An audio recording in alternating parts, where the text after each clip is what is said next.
Okay, so here we are from STELLA Tech. We are from India, and we are a group of enthusiasts. We have started a journey as a team.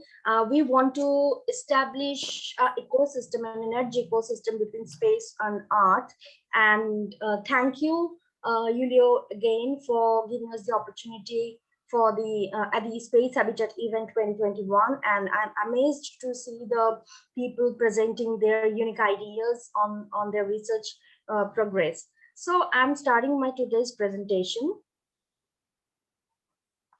Here's a little bit of description, like who are we? I am Atrayee Basu. I'm a space scientist and a physicist. I have done a master's in physics and done my space exploration systems in MSc, and I'm the co-founder and the CEO of STELLA Tech. That's a private enterprise based in India right now. And I would like to give the stage to the next author, Komal Kedarnath.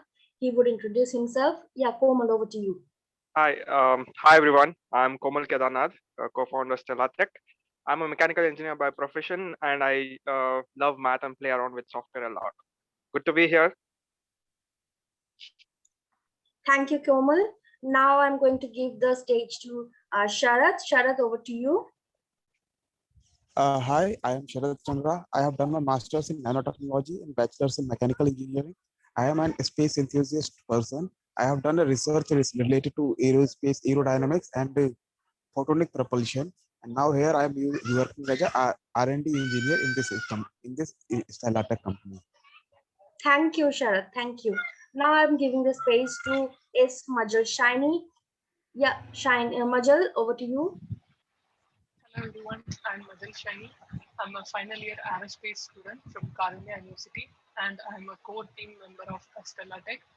I'm passionate about astronomy and planetary sciences, and it's good to be here. Back to you, Atrayee. Thank you very much. Thank you, my team. So we are a group of 4 people who are working on this research, and our project is Project Z, Space Earth Energy Ecosystem. As the name suggests, that you can understand, we are working to establish an ecosystem. What's that ecosystem is about? It's about establishing an energy ecosystem between the energy requirement in space and energy requirement on Earth. And how we are going to establish that, you will understand that in the future slides. So STELLA Tech is going to be that platform where it will be an energy hub, energy station for future space colonization.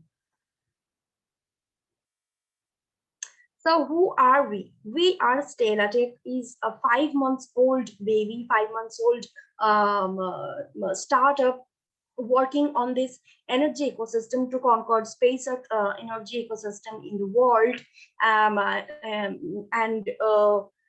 We are an India-based private enterprise to establish this ecosystem for future, to support the future space colonization. And currently, we are a small team of 5 to 6 people and working in the space industry. All of our team members, as you have just seen, that we are the early stage professionals, energy industry, space industry professionals, or the recently who are studying in aerospace engineering or any kind of STEM background. We are working together to make it a great success. We have several advisors from eminent space agencies like Blue Origin, Indian Space Research Organization, and we are in connection with NASA people, Momentus, and some of the European startups as well. And right now, we just got connected with Space Habitat event.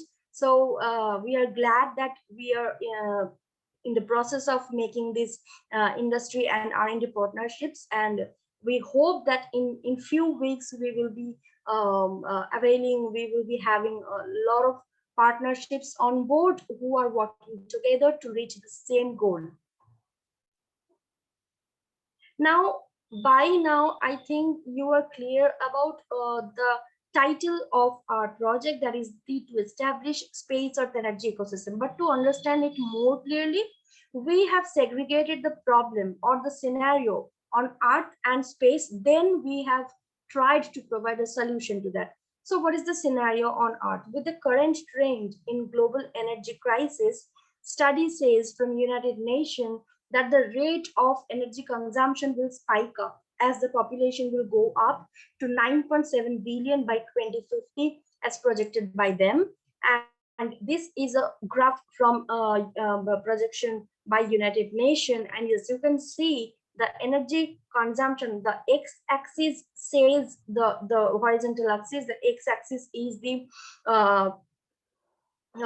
x-axis is the years, which year we have got what population, and the y-axis, the left y-axis gives the population in billions, and the energy consumption is on the right hand side. Right y-axis gives you the quadrillion British thermal unit per year. So the blue graph shows you the world population, and the yellow orange graph shows you the world energy consumption. So you can see there is a very big gap between the requirement and the supply of energy, and we will reach a massive gap by 2050 if we do not start working on it right now.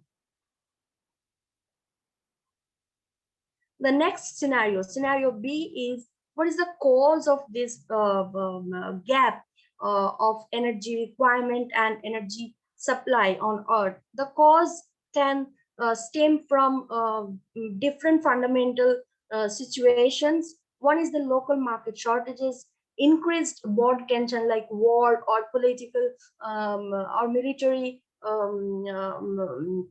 possession, oil shortages.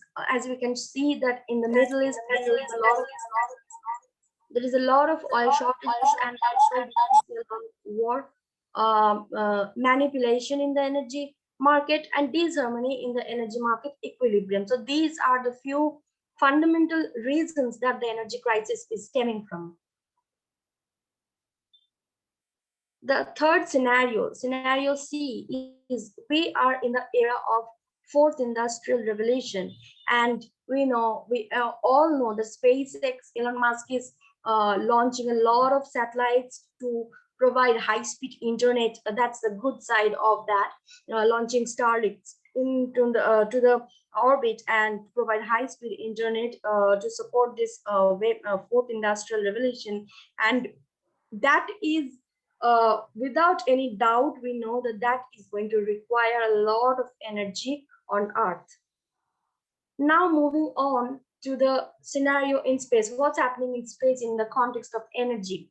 The requirement of space power to terraform other planetary bodies for science and commercial explorations is now a growing concern. You can see a picture of Mars. It's a artist's impression from a magazine, Astrobiology magazine. So this is the picture of Mars billions of years ago, and now we know where Mars is standing. There it had thick atmosphere, a lot of water, a lot of seas and clouds we can see on the Mars surface. But now we know Mars is a very harsh surface and the atmosphere is almost gone. So this is the scenario in space. If we need to terraform Mars again back to those days, there will be a lot of requirement of energy.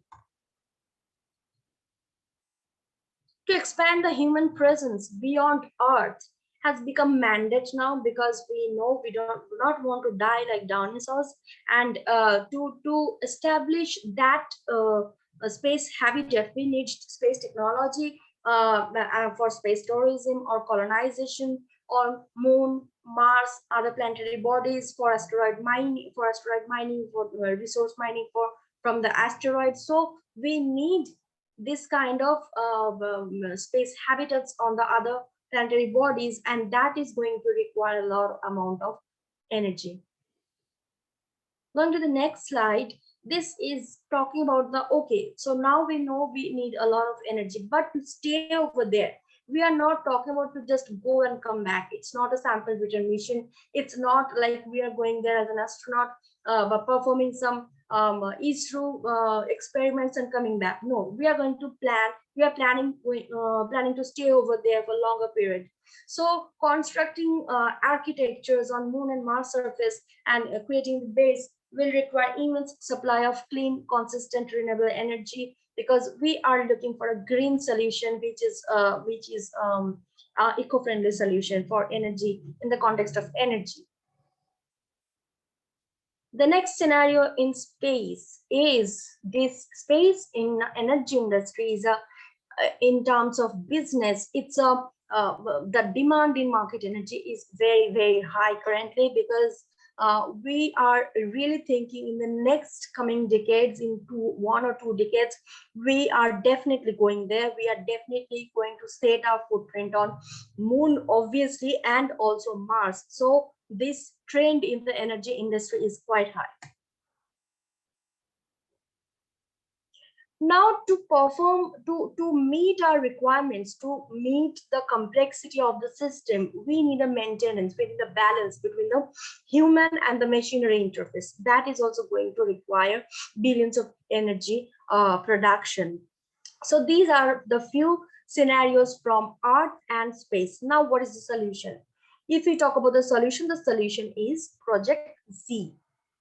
So we are doing this in 3 phases, and it's completely original work. So we are working on it right now. We have 3 phases. Phase 1 talks about the microgravity environment for demonstration mission. Like what will be the experiment when we will perform some energy extraction is through experiments on some other planetary bodies. So what will be the outcome of the experiment? So we are going to perform a demonstrational mission in around 300 or 400 kilometer of orbit beforehand, before we reach Moon surface. And in the phase 2, we are going to reach on the Moon surface and perform is through experiment, in situ resource utilization, and we are going to extract energy on the Moon surface. If we are if we can reach to the permanently shadowed region, as we know from the 2 Chandrayaan mission, that on the permanently shadowed region, because there is no solar flux, there is no solar albedo available, and the reasons that's why those regions are called permanently shadowed region. Materials, volatiles, are mostly found in the form of water, in the form of liquid, in their liquid form. So if it is water, then it is found in their solid form. So if it is water, then it is found as ice. If it is some other volatile, then it is found in their solid form. So we are going to extract that and going to perform some experiments. And the third phase is we are going to talk about the same kind of infrastructure what space-based solar power has talked about in the year of 1970s. NASA has talked about it, but our take our takeaway from here is a bit different. We are going to launch some space structures which are going to web the planet, and then harness the energy from solar flux and beam back them to the Earth. And that's how it will be fulfilling the energy requirement on Earth. So that is how our phase 3 will work. Now today's presentation will majorly focus on phase 2, that is our Moon laboratory. So what's our Moon laboratory? The aim is to produce a theoretical study to harness the energy from lunar surface, so that energy can be provided to the space habitat to perform the research for a very longer time without being dependent on the limited sources of energy. So what do we mean by limited sources of energy? So we definitely mean the solar flux, because in the solar night and in the time of day or in time of eclipses, we cannot depend on solar fluxes.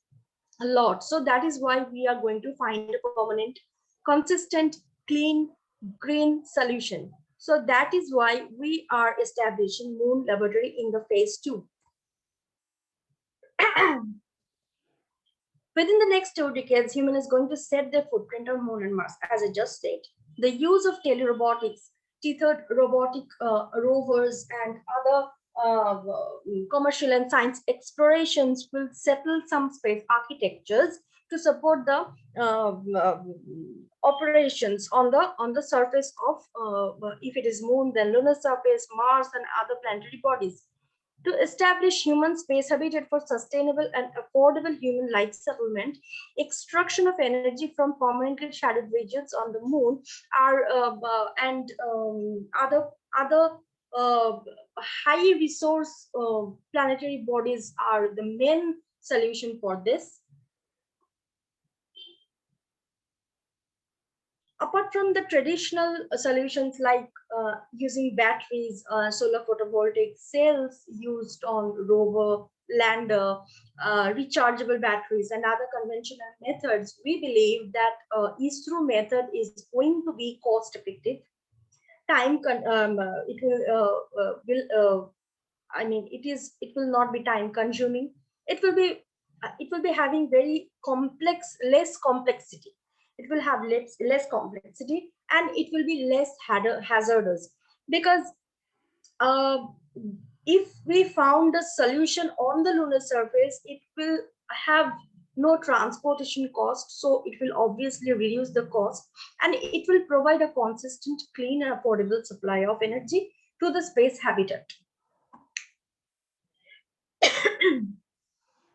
To perform sample return mission, if we talk about that, propelling energy from the lunar volatiles, this research, what we are doing right now, primarily we focus on the engineering methodology to establish energy solution for future colonization that supports the ISRO approach. To outline the roadmap of the approach, the team has targeted, we have targeted to send our moon mission in 2024, and we are very proud to announce that we are already in the process of collaborating with few agencies. If we go well, if everything works well, the COVID scenario helps us, and everything goes perfect, then we will be able to reach to moon by 2024, to the permanently shadowed region. To significantly minimize the cost, mass, and hazard of the operation, in short, like complexity of the operation and the functionality, the mission's successful generation of propelling the fuel, generating the fuel, power system of the infrastructure, and life support of the habitat, including mobility on the lunar surface, because we do not only are focusing to harness the energy on the moon surface, also we are focusing if we have to carry the energy from one place to the other place on the moon surface, so that transportation will require some energy, and so we will have different energy stations on the moon surface to support the habitat.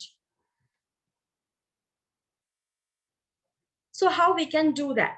The solar albedo on the lunar surface, gravity anomaly, lunar geology, lava tubes, high-risk zones, slope of the lunar surfaces have been precisely considered to select the appropriate mission-critical landing sites. And we know moon surface is very resource-rich area, where most of the craters are partially shadowed region, and we can definitely target those regions. And the mass, power, link budget, cost budget are greatly reduced to support the life cycle. Our research is focusing on that only. Now, where we are standing in this whole research grant project, like we are standing right now in the phase 0, like we are developing the concept, we are partnering with different organizations to support us, because currently we do not have any laboratory. So we are trying to build that, and we are very proud that to announce that we have launched an internship program for the university students only, and this is called Eagle Internship Program. And we are hiring Eagle interns, and there is on our social media handles, there are application link. People will have to apply before 15th June. In this Eagle internship program, we are actually offering the university students to come forward to take part in the research program, so that they can gather some knowledge, they can understand how to perform an internship, how to perform this kind of space research project. And that is how we are progressing right now. That is all about my today's talk. And this is a little bit of an idea of how we are going to perform the internship program. There will be three topics. First is the in-situ experiment, second is the landing site selection, third is the lunar resource mapping. And each one of the topic will have to come up with a PDR, like it will be followed up by a PDR produced, like preliminary design review, and people will do a case study as well.